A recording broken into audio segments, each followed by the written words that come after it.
After she treated the Mafia boss injuries, 300 armed men encircled her home. Then everything changed. The blood was already on her doorstep before she heard the sound. Nadia had been awake for 22 hours. She was used to that. Long shifts at the children's cancer ward had a way of swallowing whole days. And tonight had been particularly hard. A 7-year-old named Caleb had taken a turn for the worse just before midnight, and she had stayed until his numbers stabilized, until the color came back into his mother's face, until she was sure that the morning would at least come before anything else went wrong. She had driven home through near-empty streets with the radio off, because sometimes silence was the only thing left in her after a shift like that. She was in the kitchen making tea when something hit her front gate. Not a knock, not a ring of the bell. A collision, the sound of something large and heavy making contact with iron, followed by the slower, lower sound of weight settling against it. Most people would have locked the door and called for help. Nadia had spent enough years in rooms where things were already as bad as they could get, that her first instinct was never to call someone else. She turned off the kitchen light, walked to the front window, and looked through the gap in the curtain. A man was leaning against her gate. He was very tall, even folded in on himself the way he was, half bent over the iron post with one arm hooked around it to keep himself upright. She could tell he was built like someone who had spent years making himself impossible to move. His dark shirt was wet. It was not raining. For one long moment she stood there and watched him. He was not unconscious. His head was up, and even from this distance she could see that his eyes were open, scanning the street with a slow, deliberate focus that was not the frantic look of someone panicking. He was in serious pain, and he knew where he was, and he was choosing not to make noise. That told her something. She was not sure yet what it told her. She went to the door. She did not open it all the way. She opened it enough to see him properly, and he turned his head when he heard the sound, and he looked at her, the way a man looks when he has run out of other options, and has arrived at a door he cannot quite believe he is standing in front of. "I need help," he said. His voice was low and controlled. He had an accent she could not immediately place. Something European, something from far enough away that it had softened at the edges from years of living somewhere else. "I am not going to cause you any problem. I only need a few minutes." She looked at him for 3 full seconds. Then she opened the gate. She did not know why, exactly. She was a doctor. She knew the difference between someone who needed help and someone who meant harm, and she had spent enough years reading people in rooms full of fear and grief that she trusted her own reading. This man was suffering. Whatever else was true about him, that part was not a performance. She got him inside and into the kitchen, and she sat him down in the chair nearest the door, because if she was wrong about him, she wanted the exit close. She turned on the overhead light and looked at what she was dealing with. The wounds were on his left side and his left hand. His hand was the worse of the two in terms of appearance. 2 fingers had been badly damaged, and the bones of one were almost certainly fractured, and there was damage to the tendons that she could see without needing to do more than look carefully. His side was a cleaner wound. Something had gone in at an angle and either come out or stopped just short of anything vital, because he was sitting upright, and his breathing, though strained, was not the breathing of a man whose lung had been touched. "How long ago?" she asked. 2 hours, he said. She nodded. She went to the cabinet above the refrigerator, where she kept the medical kit that was far more comprehensive than anything a normal household needed, because she was a doctor, and she lived alone, and she had never quite been able to stop herself from preparing for things. She came back and set it on the table and opened it, and she looked at him again before she started.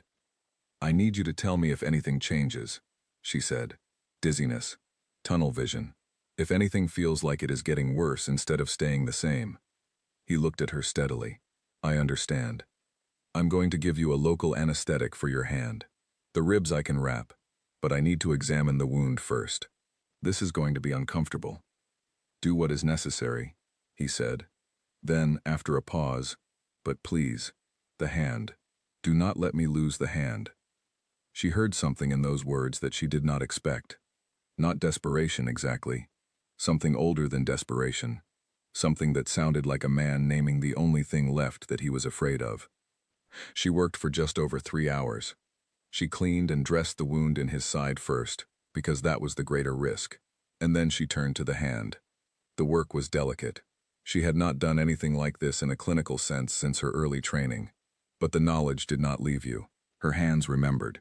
She set the fractured bone, repaired as much of the tendon damage as she could with the tools available to her, and she stitched the cuts with care that she could not entirely explain, given that she did not know this man, and he had given her nothing. He did not make a sound through any of it. She glanced at his face occasionally and found it composed, almost still, his jaw set, and his eyes fixed on a point on the far wall. He was not detached. She could see the effort it was costing him. He was simply choosing not to give the pain any expression. She found that she respected it. In the distant and clinical way she respected difficult things. When she was done, she wrapped his hand, secured the bandaging on his side, and sat back. It was past 5 in the morning. The first gray light of dawn was beginning to press at the edges of the kitchen window. "You need rest," she said. "At minimum 4 hours. You should not move that hand at all for the next 24, and after that only gently." He looked at her. Those eyes, she noticed, were an unusual color, dark gold, like cognac held up to a lamp. There was an intelligence in them that was entirely awake despite everything his body had been through. "You did not ask me anything," he said. "No," she said. "You are not going to." She considered the question. "You are in my kitchen at 5 in the morning, and you have told me nothing. I think that means you have decided not to tell me. I am a doctor, not an investigator. My job was the injuries." Something shifted in his expression. It was not quite a smile. It was the look of a man recalibrating. "My name is not something I will give you," he said. "Not tonight." "All right," she said. "But I owe you something. For this." "You owe me nothing," she said. "People owe me nothing when they're hurt. That is not how any of this works." He looked at her for a long moment, and she could not read what was behind his eyes in that moment, only that it was not nothing. She offered him the couch for the remaining hours before sunrise. He refused. She did not press him. She showed him the bathroom, brought him a clean towel and a glass of water, and then she went to bed, because she had rounds in 4 hours, and she had learned a long time ago to sleep when sleep was possible. When she came downstairs at 8, the room was empty. He had folded the towel and left it on the arm of the chair. He had cleaned the kitchen counter where she had worked, removing every trace of the night before with a thoroughness that was almost unsettling. And on the kitchen table, weighted down by her salt shaker, was an envelope. She opened it. Inside was money. More than she could count quickly, more than she earned in 6 months, in clean bills that were simply there without ceremony or explanation. And on the inner flap of the envelope, written in dark ink, with a handwriting that was steady and unhurried, was a string of 10 digits. No name, no note, just the number, written as though it had always been there, and she had simply needed to find it. She stood in her kitchen in the morning light, with the envelope in her hands, and she thought about a great many things. She thought about calling the police, and she understood that she was not going to do that. Not because she was not a reasonable person, but because something in the texture of the night told her that would not solve whatever problem had bled its way onto her doorstep. She thought about putting the money back, and she understood that she had no way to do that, because the man was gone, and she had no name to attach to his address. She put the envelope in the drawer beneath the coffee maker. She got dressed and drove to the hospital and checked on Caleb, who was better, whose color was coming back, whose mother was sitting beside him reading aloud from a book about talking animals. She came home that evening, made dinner, sat at her kitchen table, and looked at the salt shaker. She took the envelope out of the drawer. She looked at the number for a long time. She picked up her phone. She put it down. She picked it up again. She typed the number carefully, each digit a small and separate decision, and she pressed call before she had time to reconsider. It rang twice. "I wondered," said the voice on the other end, low, controlled, the same accent, softer now without the pain pressing through it. "I thought you might not." "I almost didn't," she said. "But you did." "Yes," she said. "I did." There was a silence that was not uncomfortable, a silence that had something inside it that she could not name yet. "How is the hand?" she asked.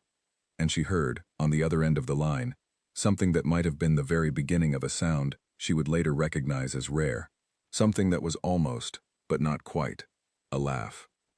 "The hand," he said quietly, "is holding." The city, Nadia discovered, had a memory. It did not offer this memory willingly. It gave it the way cities always gave up their secrets, in pieces, sideways, in the silences of people who knew better than to speak directly. She did not go looking. She was not that kind of woman. But once she had made that phone call, once she had introduced herself into whatever orbit that envelope had placed her near, the information began to find her, the way water found cracks in things, quietly and without announcement. The first sign came 3 days after the phone call. She was at the pharmacy on Clement Street, the one she had been using for 4 years, run by a man named George whose daughter she had once helped navigate a difficult diagnosis. She was waiting for a prescription when she mentioned, without particular intention, that she had recently treated a patient with a distinctive injury to the left hand. She described the tattoo she had noticed while working, a hawk with its wings folded, the outline dark and clean, covering the inside of the left forearm from wrist to elbow. George went very still. He finished counting the pills in front of him, which took much longer than it should have, and then he looked at her over the top of his glasses and said, in a voice that was careful in the way that a bridge is careful, distributing its weight, "That is not a patient I would have seen, Nadia. That is not someone I would have mentioned seeing." He handed her the prescription bag. He did not say anything else. She thought about that conversation for 2 days. The second sign came from closer to home. A man named Patrick worked security at her clinic. He had been there longer than she had. He was the kind of steady, quiet presence that you stopped noticing after a while, the way you stopped noticing reliable furniture. She mentioned to him, asking from what she told herself was simple professional curiosity, whether he had ever encountered patients who came in with injuries and declined to give their names. She did not describe the tattoo this time. She did not need to. Patrick looked at her steadily for a moment, and then said he needed to check the parking lot. He came back 11 minutes later and did not resume the conversation. She was beginning to understand. The third sign was her colleague Dr. Warren, who she ran into in the hospital cafeteria.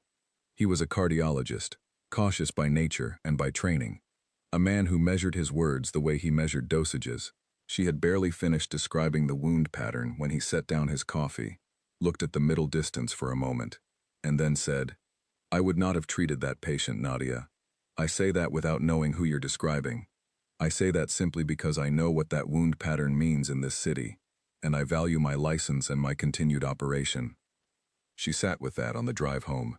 She did not call the number again that night. She waited, because waiting was something she had learned to do over years of sitting beside children in rooms where urgency could not hurry the thing that was coming. She waited and she thought, and after 4 days of thinking she called. He answered on the first ring this time. "I know who you are," she said. There was a pause. Not long. The kind of pause a man made when he was deciding how much to confirm. "What do you know?" he said. "I know your name.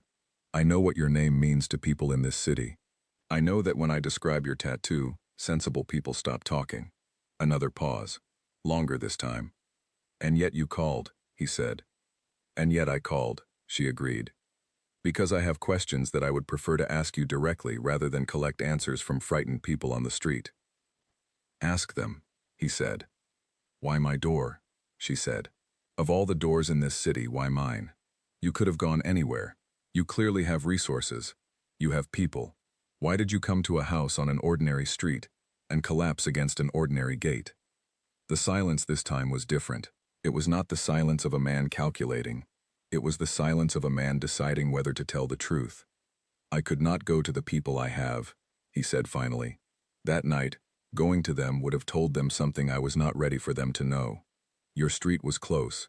Your gate was the first one, and there was a light on." She absorbed this. "You came to me because the light was on." "I came to you," he said, "because you were awake." She did not know what to do with that, so she set it aside and asked her second question. "The money," she said. "I did not ask for it. I do not want it. But I also cannot give it back, because you were gone before I woke up. So I need you to tell me what it means, because I do not accept gifts without understanding what they are." "It is not a gift," he said. It is a debt. I owe you something. That is the beginning of what I owe you. I told you that night that you owe me nothing. You told me, he said. I did not agree. She pressed her lips together.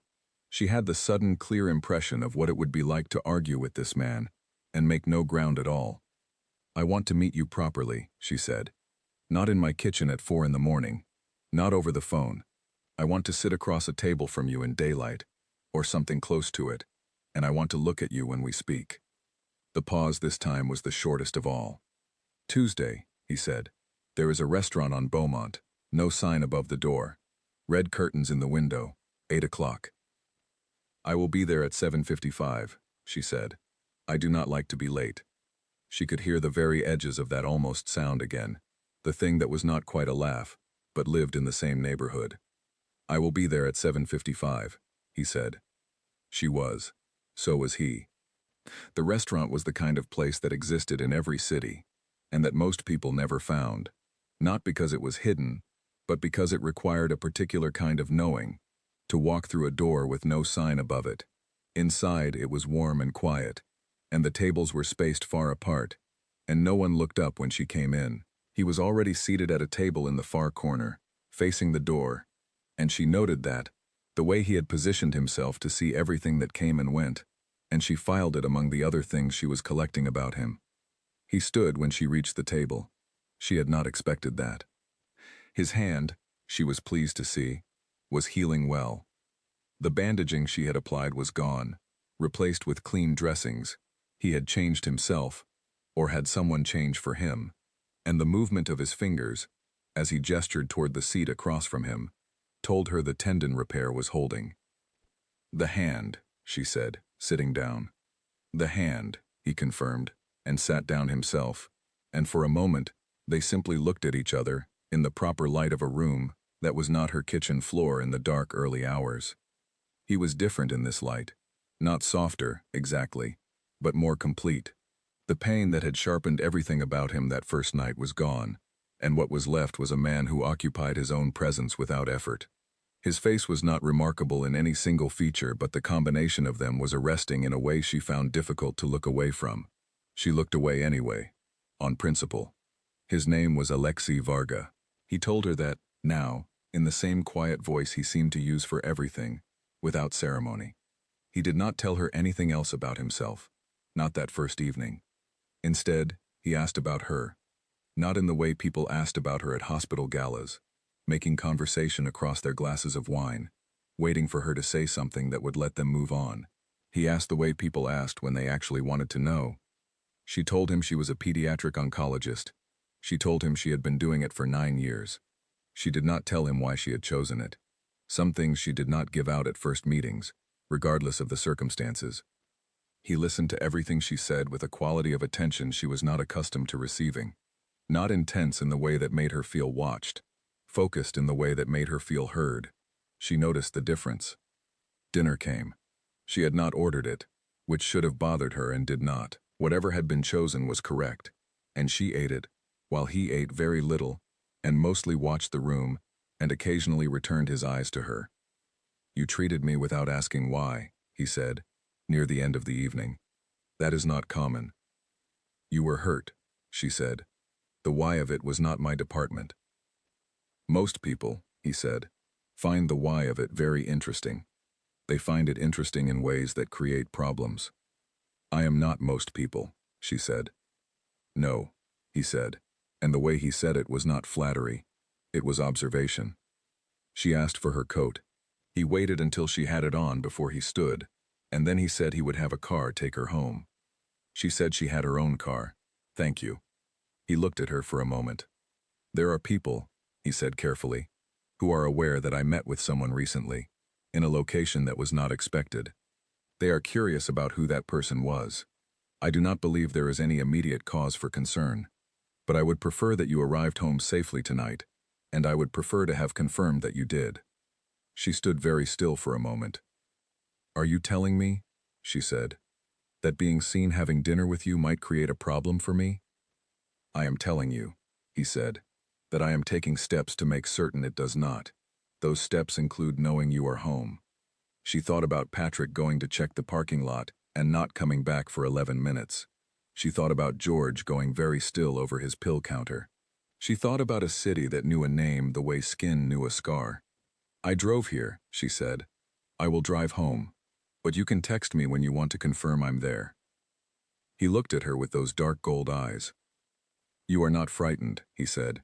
It was not a question. "I didn't say that," she said. "You said I can text you." "Yes," she said. "I did." He sent the text at 9:47. She was home by then, standing in her kitchen with her coat still on, making tea she did not particularly need. And when the phone buzzed, she looked at the screen and saw only a question mark. She typed, "Here." He responded with a single period. She stared at that period for longer than she would ever admit. It was the most economical form of relief she had ever seen expressed in writing, and she did not know what to do with the fact that she found it, in its very smallness, somehow moving. She put the phone down. She finished her tea. 3 weeks passed, and small things changed. The leak in the clinic roof, which had been reported for 4 months and ignored for 3 of them, was fixed on a Thursday morning by workers she had not called, and whose van had no company name on the side. When she asked the building manager who had authorized it, he looked mildly confused and told her the work order had come through the building's maintenance account. A patient of hers, a 12-year-old girl named Lily, whose insurance claim for a specific medication had been blocked and appealed, and blocked again for the better part of a year, received an approval letter on a Monday. The letter cited a clerical correction. Nadia had filed no new appeals. A man who had been appearing on her street for the past several weeks, always in the same spot near the bus stop across from her building, always watching her door when she came and went, was simply not there one morning, and then not there the next, and then never there again. She did not ask about any of it. She was a doctor. She knew that some processes were better not examined too closely. She knew the difference between willful blindness and practical wisdom, and she was trying very hard to stay on the right side of that line.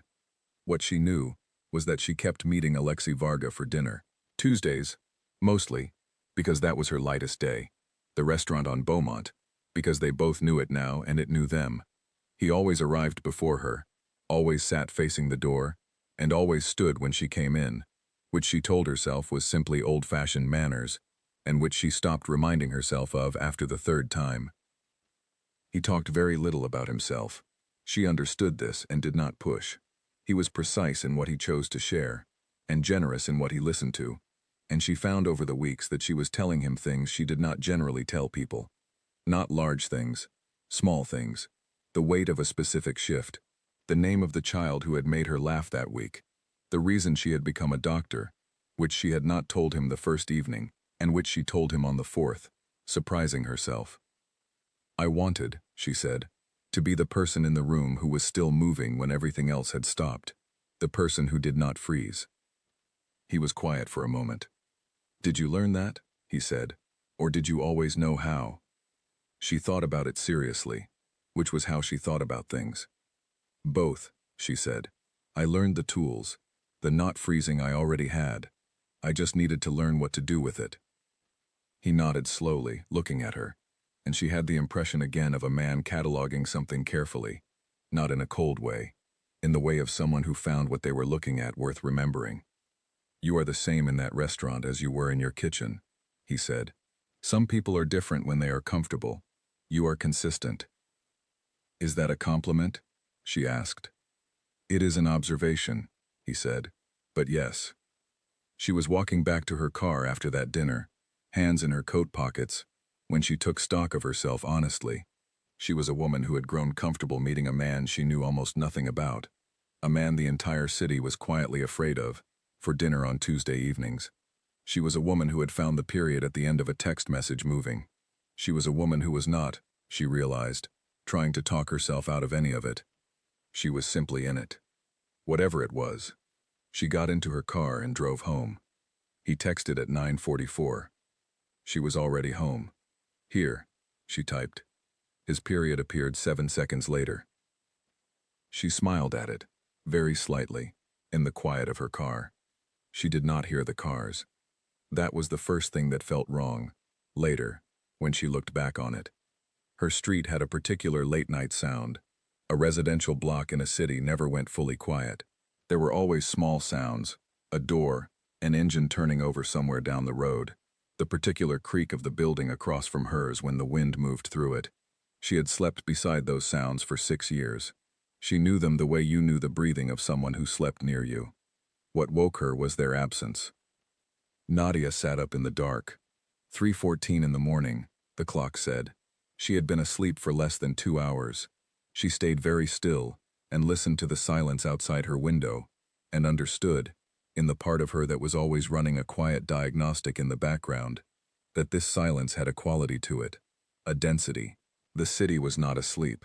The city was holding itself still. She went to the window. She stood to the side of it, not in front of it, something she could not have explained, except that it seemed, in this moment, the right instinct. She looked through the gap where the curtain met the frame. They were on every part of the street, not in a cluster, not grouped. They were spread along both sides of the road with a spacing that was deliberate and practiced. Men standing in the dark with the patient stillness of people who had stood in dark places before and knew how to do it without fidgeting. Some faced the building, some faced outward, watching the ends of the street. All of them, every single one she could see, were carrying something. She did not let herself count them at first. Counting felt like a thing that would make it more real, and she needed a moment to let it be real before she added a number to it. She counted anyway. It was her nature. She stopped at what she could see from one window. 43. She let the curtain fall and went to the other window and looked and stopped counting again. There were many more she could not see. She sat down on the floor of her bedroom, with her back against the wall beneath the windowsill, below the line of sight from outside.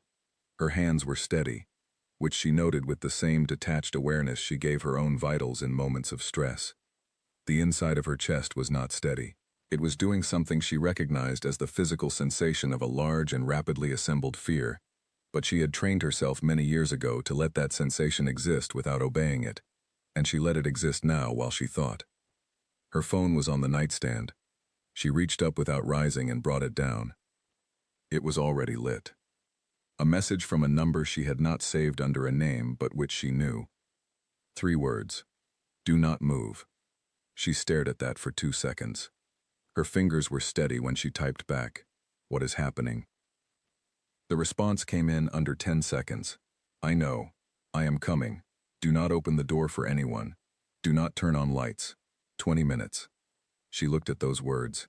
She looked at the number 20. She pressed her back more firmly against the wall and she breathed. In for 4, hold for 4, out for 4.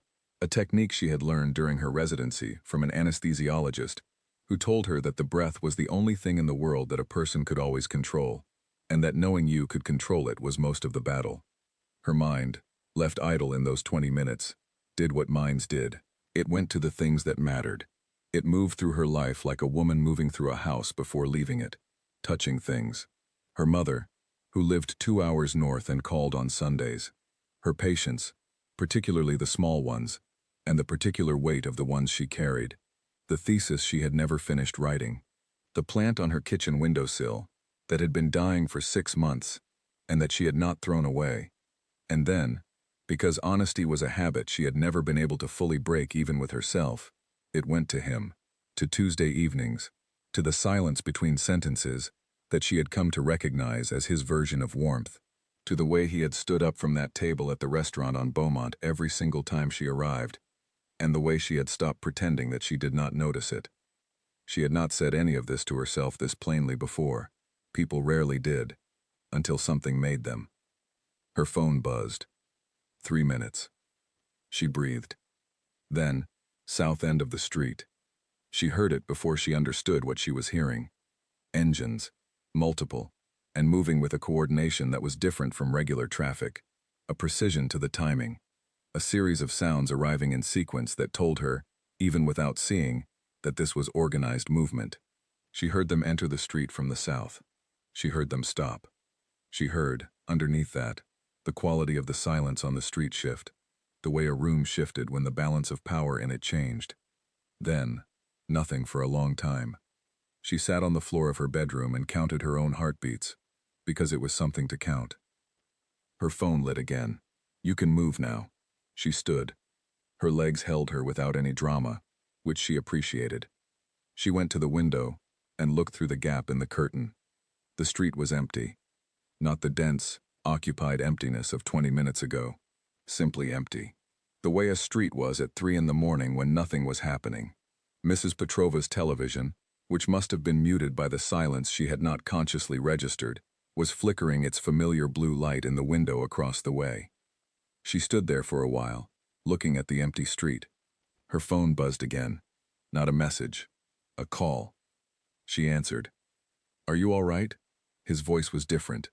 Not different in any way she could have described to someone else, but different to her. Now, after weeks of learning the register of it, there was something underneath the usual evenness, something compressed and present. "I am all right," she said. "I am sorry," he said. "You were not supposed to be involved in this." She walked to her bedroom window again and looked out at the empty road. "Tell me what just happened." He was quiet for a moment, in the way he was quiet when he was deciding how much truth to give. "There are people," he said carefully, "who want a specific outcome from a situation I am involved in. They do not have enough influence over me to get that outcome through direct means. So they look for other means, adjacent things, people who might matter." She pressed her free hand flat against the cool plaster of the wall beside the window. "They came to my street," she said, "because of me. Because of you in relation to me," he said. "Yes." "How many of them were there?" He paused. "More than 40. On your street alone." "How many in total?" A longer pause. "Around 300, he said. She was quiet.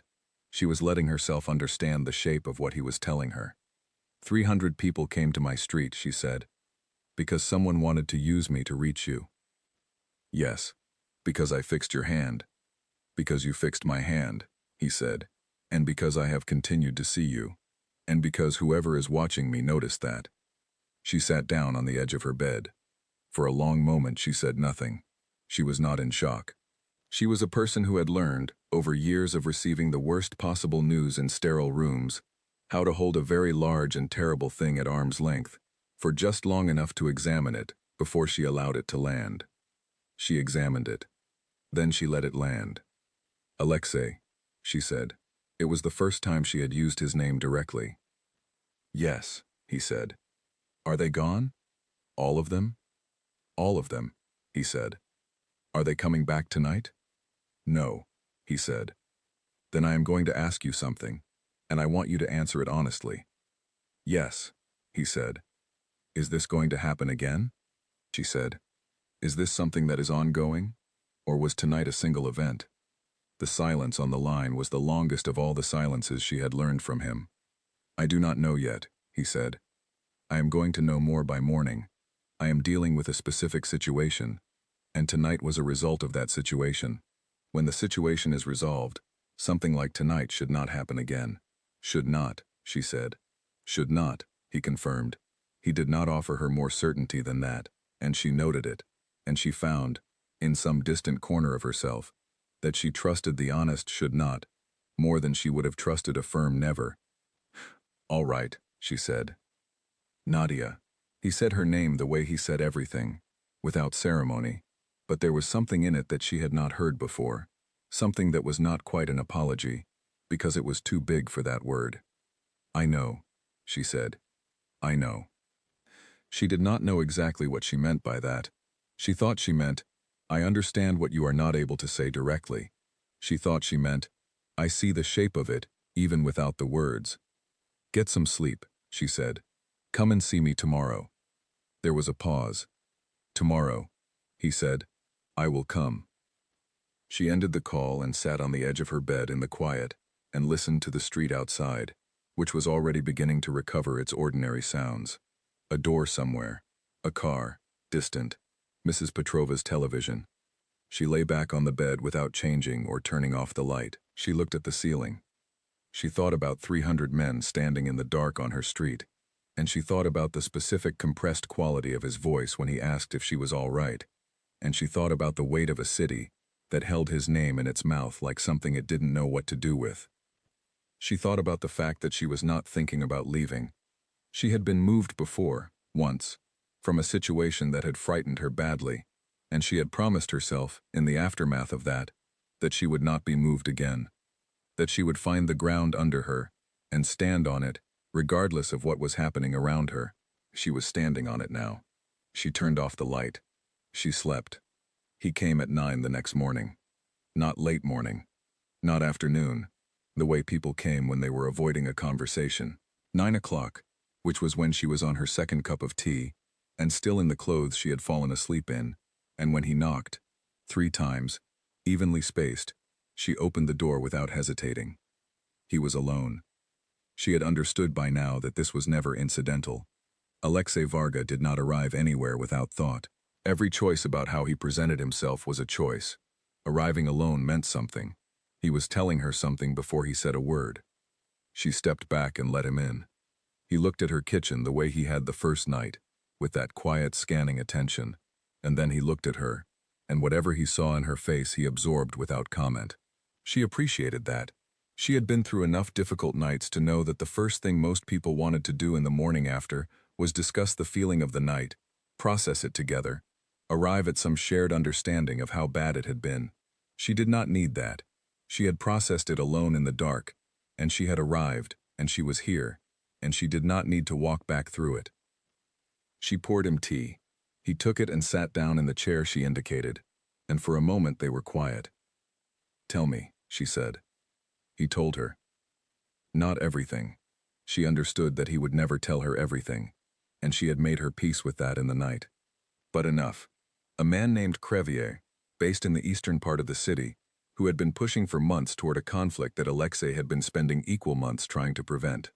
A lieutenant of Alexei's who had been found to be passing information to Crevier's people, information about meetings, locations, patterns of movement, information that included, at some point in the past 3 weeks, a name and an address. Her name, her address. He wanted to use you, Alexei said, not to harm you, to demonstrate to me that he had access to the things that mattered to me. It is a form of language that people in his position use. She looked at him steadily. He used me to send you a message. Yes. And the message was that he knows where to find the things that matter to you. Yes, Alexei said, and he looked at her when he said it, holding the word in his eyes, rather than in any further explanation. She held his gaze. What are you going to do about Crevier? She said. I have already begun, he said. He made a strategic error last night. He showed me the full extent of his reach, and the precise moment he intended to use it. He thought he was demonstrating power.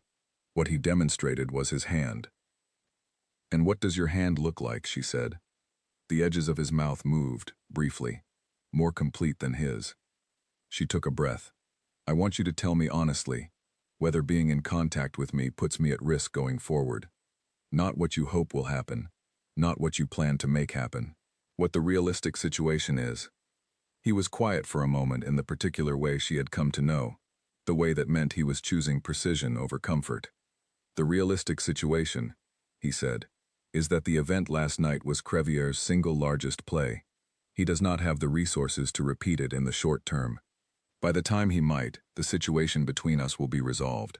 I believe you are not in danger in the immediate window. I cannot promise you the months beyond that with complete certainty, because I am an honest man, and complete certainty in my world is not something I can offer anyone. She nodded. What I can tell you, he said, is that what happened last night will not happen again. Not because I hope it will not, because I am going to make certain of it. She looked at him for a long time. She thought about what he was not saying, which she had learned to read almost as well as what he was saying. He was not saying, you should leave. He was not saying, I will take care of you. He was saying, I see that you are staying, and I am going to make that choice as safe as I can make it, and I am not going to pretend that is something less than what it is. I need you to understand something, she said. Yes, he said. I am not staying because I do not understand the risk. I understand it. I treated you that first night because you needed help, and I could give it. I kept meeting you because I wanted to. Everything that has happened since has happened because of choices I made with the information I had. I am not a person who makes choices without knowing what they are. He was looking at her with an expression she had not seen from him before, not the measured attention she had learned, something that had more of him in it. I know that, he said quietly. Then we understand each other, she said. We understand each other, he said. She refilled his tea. He watched her do it with that same quality of attention he brought to everything she did, the attention that had taken her weeks to stop being unsettled by, and that she had eventually understood was not scrutiny. It was the opposite of scrutiny. It was the attention of someone who found what they were looking at genuinely worth their time. They talked for a long time that morning, not about Crivier, not about the men on the street, about other things. She told him about Caleb, the 7-year-old whose numbers had stabilized the night before all of this had started, and about the morning she had walked in to find him sitting up and asking for a specific cereal that the hospital did not stock, and how she had quietly arranged for it to be stocked. He listened to this without the polite performance of interest she was used to from people who did not actually know what to do with her work. He listened as though he was filing it, carefully, in a place he intended to keep. He told her something in return, not much, but something. He told her that he had a younger sister, that she lived abroad, that she was a musician, and that she had no idea what his life looked like, and that he had spent many years making sure of that. Does she think you are something else? Nadia said. She thinks I am in business, he said. She thinks the business is legitimate. She asks questions sometimes that I answer in ways that are technically not false. Nadia thought about that. Does she ever ask if you are happy? A pause. She did once. What did you tell her? I told her that happiness was a complicated question for a man with my schedule. He said it with the faintest edge of something that was not quite self-deprecation but lived near it. That is a very careful answer, she said. It was a carefully asked question, he said. My sister is not naive. She simply chooses not to push past what I offer her. I think she has decided that knowing less is a way of loving me safely. Nadia looked at him. That is a sad thing to say. It is an accurate thing to say, he said. And then, after a moment, perhaps they are the same. She let that sit between them without filling it. He left in the early afternoon. At the door he stopped, and looked at her with an expression she was beginning to understand, as the face he made when he was about to say something he had considered carefully. You asked me, the first night, he said, to tell you if things got worse, to give you that honesty. She remembered. She had not asked that. Exactly. But something close to it was implied in what they had agreed to. Yes, she said. Things will get more complicated before they get simpler, he said. In the next 2 weeks, there will be movement in this situation with Crevier. You will probably not see any of it, but I want you to know that it is happening, so that you are not surprised. What kind of movement? She said. The kind, he said, that ends things. She looked at him. She nodded. He left. She stood in the doorway for a moment after he was gone, looking at the street that last night had been full of men in the dark, and that was now simply a street. Morning light on the pavement, a woman with a dog walking past, the ordinary city doing its ordinary things. She went inside and stood in the kitchen where she had stitched him back together 4 months ago, and she thought about the specific shape of everything she had agreed to, not in a frightened way, but in the steady, honest way she approached all difficult things. She was a woman who had chosen a field that meant sitting beside suffering without looking away. She had not gotten there by being unafraid. She had gotten there by deciding that the thing on the other side of the fear was worth more than the fear itself. She thought about Tuesday evenings. She thought about a period at the end of a text message. She thought about the way he had said her name the night before, in the dark, over the phone, when everything had been still happening, and he had needed to know she was all right. She put the kettle on. She had rounds at 2. She was not going to be late. 2 weeks passed, and Nadia watched the city the way she had always watched things, carefully, without making a performance of it. She noticed things, a particular tension in the streets of the Eastern District that she drove through twice a week on the way to a specialist referral center, the way the news carried 2 stories about criminal investigations being closed due to lack of evidence within 9 days of each other, the way Patrick at the clinic stopped scanning the parking lot with the particular quality of attention he had been giving it for the past month, and returned to his ordinary watchfulness, which was present but relaxed. She did not ask. She had learned the difference between needing to know and simply being curious, and she was practicing, with some effort, the discipline of the latter. Alexei came on Tuesday as always. He looked the same. She had learned by now that he always looked the same, that whatever was happening in his life did not surface in his face unless he chose to let it, and he almost never chose to let it. But there was something in the quality of his stillness that Tuesday that was different from the previous 2 weeks. The previous 2 weeks, she realized in retrospect, he had been carrying something that was still in motion. Tonight, the thing had landed. She waited until they had finished eating. "It's done," she said, not a question. He looked at her for a moment. "Yes," he said. She nodded. She did not ask what done meant. She had thought carefully about where her understanding needed to end, and she had found the line, and she stayed on the right side of it. "Are we safe?" she said.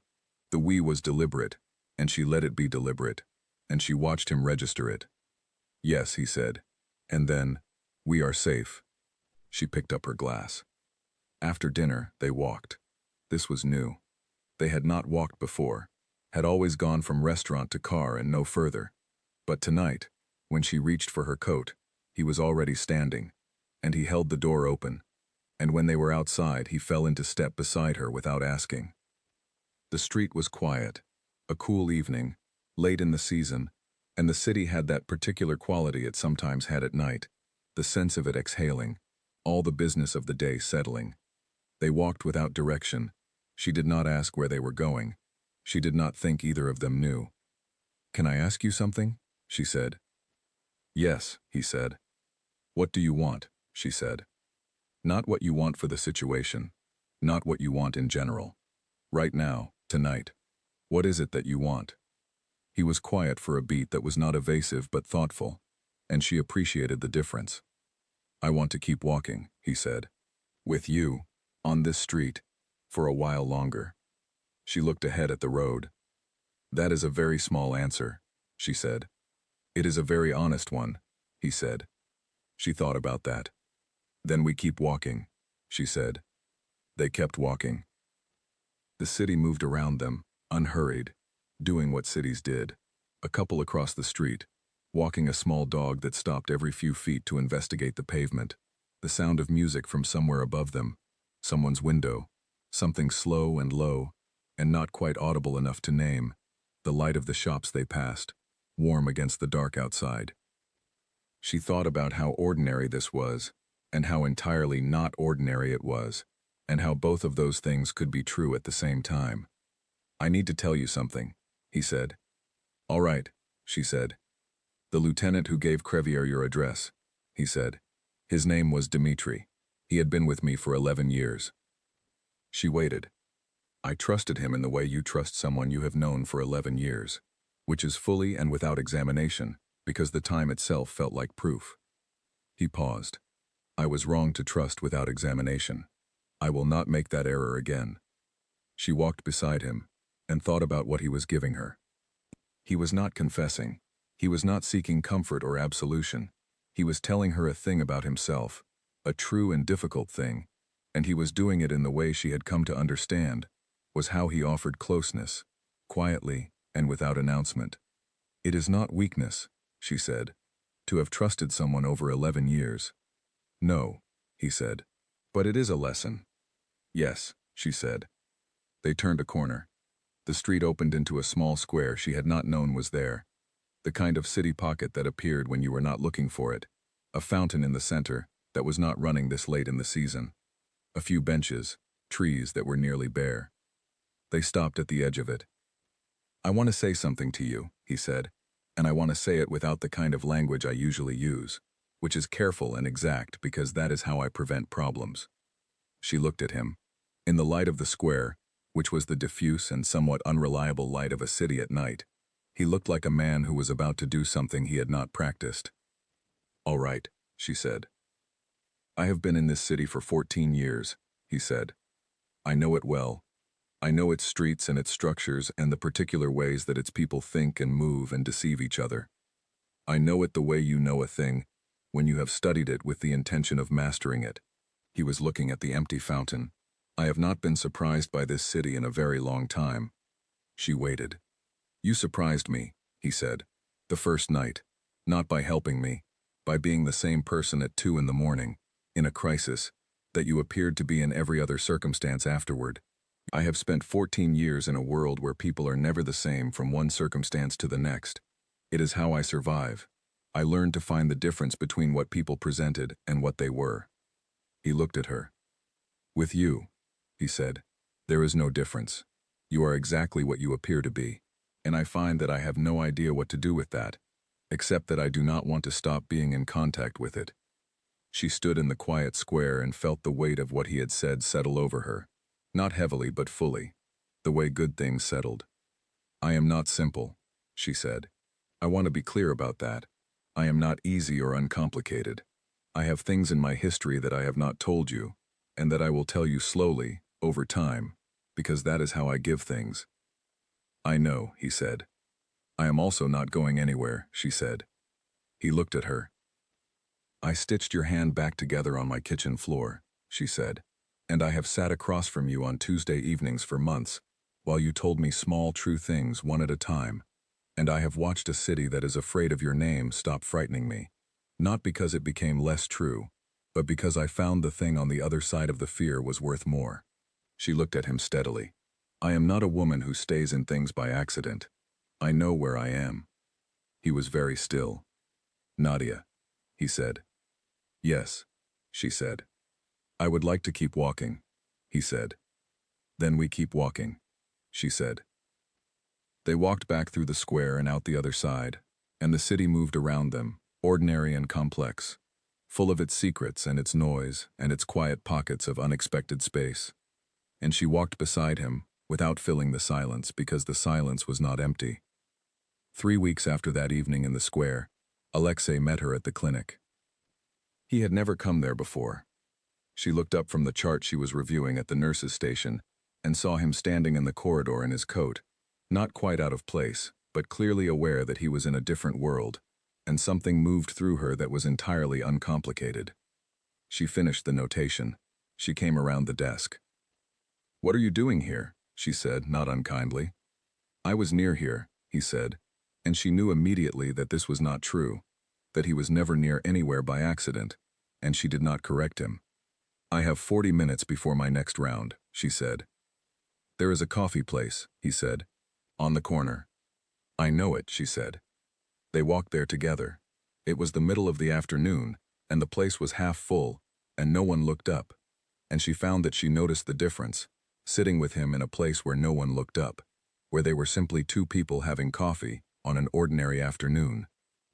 She told him about a patient she had received that morning, a boy of 9 who had been referred from another hospital, a case that was complicated in 2 specific ways that she would have to think carefully about over the next several days. She described it in the medical language she usually translated away from in conversation, and he listened and did not ask her to simplify it. And afterward, he asked 2 questions that were so precisely the right questions that she looked at him for a moment. You did research, she said. A little, he said. She looked at her coffee. Why? She said. He was quiet for a moment in his particular way. Because, he said, the things that matter to you are the things I want to understand. She looked up at him. He was not looking away. He was doing the thing he did, holding her gaze with a steadiness that was not a performance but a commitment, and she thought about the first night, the 2 in the morning, the light on in her kitchen, and the way he had said just the hand, as if the hand meant something larger than itself. She thought about all of it, the whole shape of it, from that night to this afternoon, and she thought about what an unlikely and specific thing it was, and she thought about the fact that she was sitting across from it with her coffee and her 40 minutes, and no intention of leaving. I have to go back, she said, my round. I know, he said. He stood when she stood. He always stood when she stood. She had stopped noting it as a courtesy, and started understanding it as a language, the particular vocabulary of a man telling her, in the only small and consistent ways available to him, that she was worth the gesture. She put on her coat. Tuesday, she said. Tuesday, he said. She walked back to the clinic. She had rounds and then a consult, and then 2 hours of notes. She would not be home before 8. She had a patient who needed extra time, and a family that needed careful words, and a corridor that was waiting for her to walk back into it and be the person who was still moving when everything else had stopped. At the door, she looked back. Once. He was still at the table. He was watching her go. She went in. She did not need to look back again. She knew he was there. That evening, on the drive home, she thought about a man who had arrived at her gate bleeding and given her nothing but a hand to save. She thought about the months between then and now, the small Tuesday dinners, and the careful sentences, and the city that had slowly stopped being the most important thing in the room. She thought about what it meant to choose a thing not in spite of its difficulty, but alongside it, with full knowledge and open eyes, and the steady, uncomplicated certainty of a woman who had decided the thing on the other side of the fear was real. She was nearly home when her phone buzzed on the passenger seat. She did not look at it until she was parked. A message from the number she had never saved under a name but knew better than any name. It said, Tuesday. She looked at it for a moment in the quiet of her car. She typed, Tuesday. She put the phone in her pocket. She went inside, made tea, watered the plant on the windowsill, which was no longer dying. She sat at the kitchen table for a while in the quiet, and she thought about nothing in particular. And the thought of nothing in particular was, for the first time in as long as she could clearly remember, entirely enough. She had not been looking for this. She had opened a gate at 2 in the morning because the light was on, and something large and half-broken had come through it, and she had done the work that was in front of her to do. And everything, after that, had changed. Not loudly, not in the way of stories that announced themselves, quietly, the way the most real things changed. One small Tuesday at a time, one honest sentence, one period at the end of a text message in the dark, which was the smallest possible container for the largest possible kind of relief. She turned off the kitchen light. She went to bed.